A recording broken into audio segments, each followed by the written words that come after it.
I'm Will Skinner, and this is a short story I wrote. It's called Horror.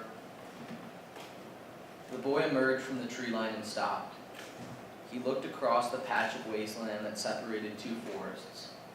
It was polluted and tainted by age-old nuclear fallout. It had been like this for years after nuclear war was unleashed, terrorizing every country around the globe.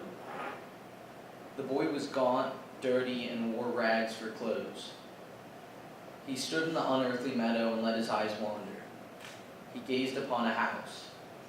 It stood alone on a small hill in the middle of nowhere. It seemed to be uninhabited and must have sat there for years. One word repeated itself in the boy's mind: refuge. He ran towards the house as fast as his scrawny legs could carry him, and as he neared the house, he noticed all the windows had been blacked out. He stepped up onto the front porch, and suddenly a cool tingling sensation raced across his skin, making his hair stand on edge. Suddenly, the boy became anxious, not knowing what was behind the front door. He knocked on the door. No answer. He knocked again, but much louder this time. Still, no answer. He reached for the doorknob and grabbed it. It was cold and had not been used in a long time. He struggled to open the door, but he barged his way in, falling to the floor while doing so.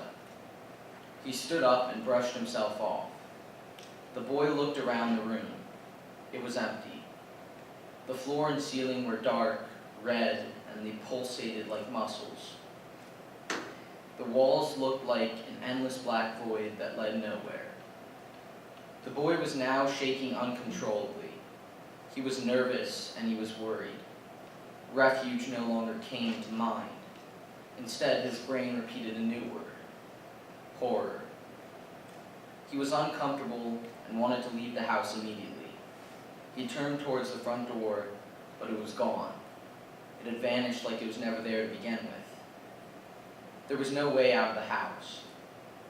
Fear sank in and overcame the boy's body, paralyzing him. The house was no place for refuge. It was a place of horror, a literal hell.